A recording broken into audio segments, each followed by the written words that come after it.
Menyapa Anda semuanya dalam program Bible Everyday. Hari ini saya mengajak Anda belajar di Yeremia pasal yang ke-20. Sebelum saya membahas ayat-ayat di pasal 20 ini, saya ingin sedikit menjelaskan kepada Anda bahwa banyak nabi yang kita jumpai di dalam kisah Alkitab. Dan masing-masing nabi itu memiliki julukannya sendiri-sendiri. Misalnya Yunus dikenal sebagai nabi yang membangkang.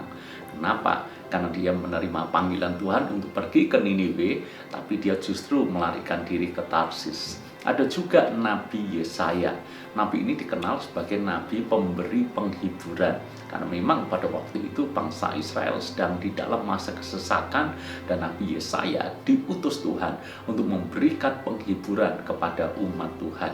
Lalu kemudian juga ada Nabi Elisa. Nabi Elisa dikenal sebagai nabi pembuat mujizat. Memang nabi yang paling banyak melakukan mujizat adalah Nabi Elisa. Karena kita sudah belajar di kitab Yeremia, maka kita perlu tahu juga seperti apa sebetulnya julukan Nabi Yeremia. Nabi Yeremia lebih dikenal sebagai nabi yang menangis atau nabi yang meratap. Makanya dua kitab yang ditulis oleh Yeremia, yaitu kitab Yeremia sendiri dan kitab Ratapan, kalau Anda baca, maka nada yang paling menonjol adalah tentang ratapan, tentang keluhan, tentang tangisan. Kenapa, saudara?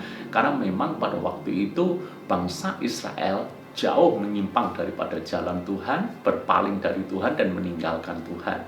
Nabi Yeremia yang diutus kepada mereka, harapannya adalah membuat bangsa Israel bertobat dan kembali kepada Tuhan. Tapi nyata-nyatanya peringatan yang disampaikan oleh Nabi Yeremia tidak didengar oleh mereka, sehingga bangsa Israel terus-menerus bertekun di dalam dosanya.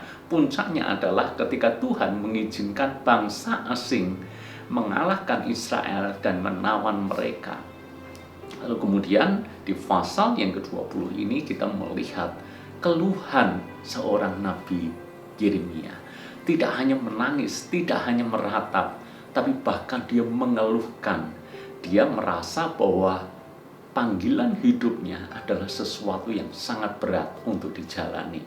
Mari kita coba baca di dalam ayat yang ke-18, atau maaf, kita baca dulu ayat yang ke-14, ayat 15 dan ayat 18.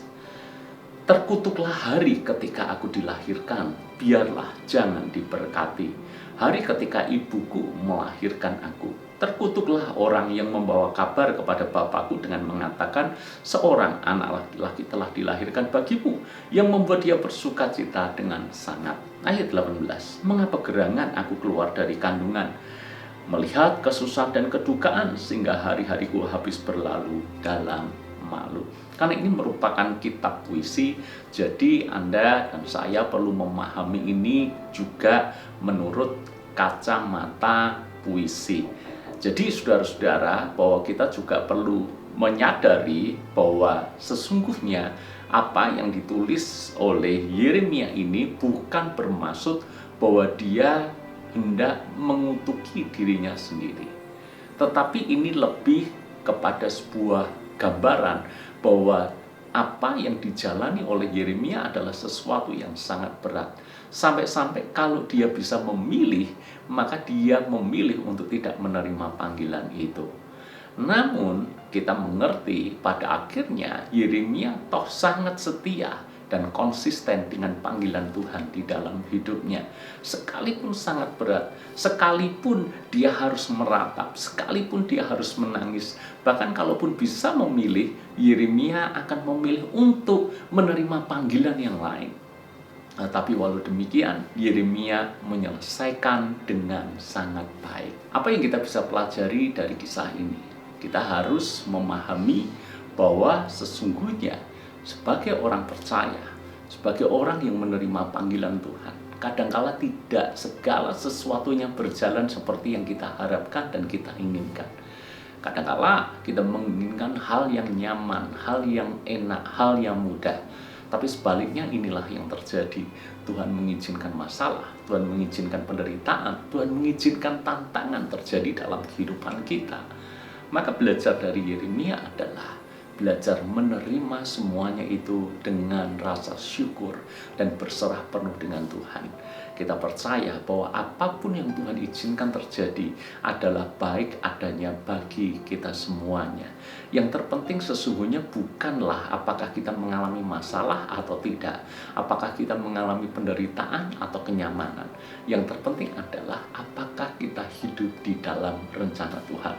Belajar dari Yeremia, sekalipun hidupnya penuh dengan pergumulan, hidupnya penuh dengan ratapan, tapi Yeremia belajar hidup dalam rencana Tuhan.